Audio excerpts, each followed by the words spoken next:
It's easy to see the allure of fast fashion, affordable, trendy clothes that land in stores as soon as the style is in vogue.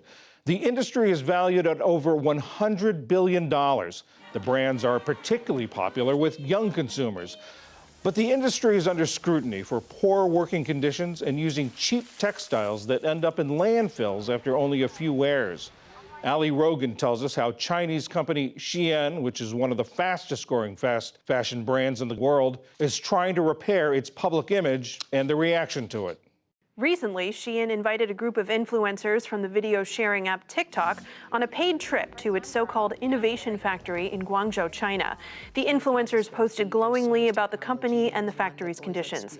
But that is just one of the company's 6,000 factories. In its other facilities, Shein has faced accusations of worker abuse and of using materials linked to Uyghur slave labor. The company denies this. Journalist Iman Amrani investigated Shein in the documentary Inside the Shein Machine, Untold. If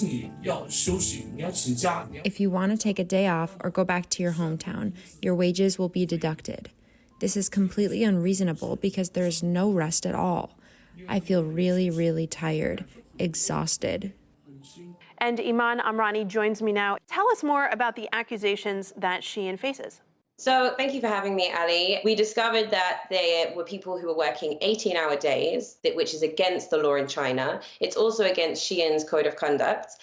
People were given 1 day off a month, and many people came to the factory and lived nearby in these kind of dormitories, which meant they couldn't visit their families and they couldn't go back home very easily, or they would have their pay docked. There were other concerns about the fact that the environment was very pressured because the production level is so high and it's so fast. They have to make so many items of clothing and they have to work on commission. So it means that it's a very, very stressful environment to work in, and not one that I think most people would want to work in. Before we get into this trip that recently happened that influencers have come under fire for, let's talk about the relationship between Shein and TikTok and other social media influencers. There's a very symbiotic relationship here.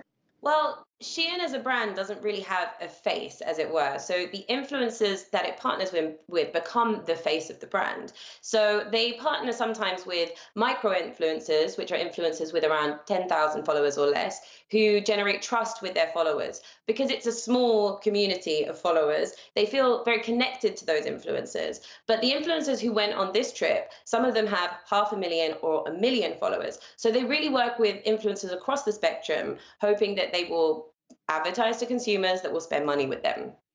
And now tell us a little bit more about the backlash that's happened to these influencers that went on this trip. It seems that the conditions that they spotlit in the videos that they produced, in the content that came out from the trip, was very different from the conditions that you and your colleagues uncovered in your documentary. Yes, well, I was quite surprised when I saw the videos that were posted by these influencers, because I have seen the undercover footage that our journalists found, and it was interesting that when these influencers went, they were describing themselves as investigative journalists jokingly and saying that they were speaking to these workers who seemed very happy but also didn't seem to be making many items of clothing. It looked like a showroom to me, the place that they were taken to, and as you have said in the introduction, there are many, many suppliers that make clothes for Shein. So I don't think it's actually very honest to try and portray this one factory as being a place where the clothes that people buy on the website are coming from. Is it your understanding that other fast fashion companies also engage in these sort of tactics, or is Shein a bit of an outlier? I would say that many, many clothing companies are engaging in similar tactics, but not to the extent that Shein is. Shein outstrips all other fast fashion brands. It is the biggest fast fashion brand in the world. It has more Google searches than Nike, for example. And I think that the point about the focus on Shein is because it is the biggest, it sets the tone. If it is engaging in really aggressive ways of making clothes and marketing to people, then other companies and other brands are going to feel like they need to compete with that by doing the same thing.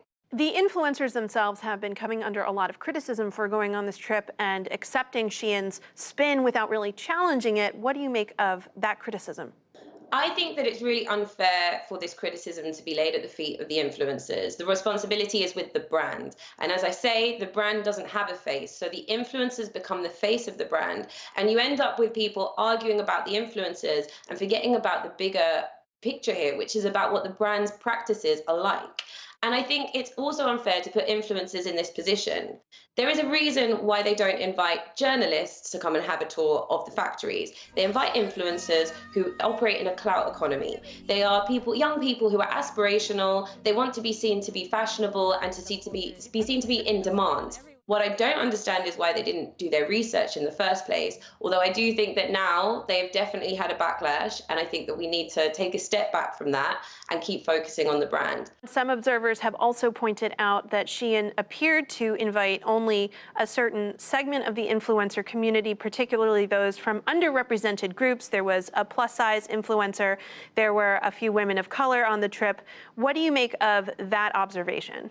I think that they are very savvy about audiences. They know that young people are more into accessibility and fashion, and they want representation. And I also think that by using minority influencers or people who are underrepresented in the fashion industry, it means that we can have these arguments. We talk about the fact that it is difficult to buy clothes that fit plus size women, but that isn't the focus here. The focus here is about the practices. And yes, all women should be able to buy clothes that make them feel comfortable, but it shouldn't be at the expense of people who are working in factories and having to make those clothes. Absolutely. Journalist Iman Amrani, the documentarian behind Inside the Shein Machine Untold. Thank you so much for joining us. Thank you for having me.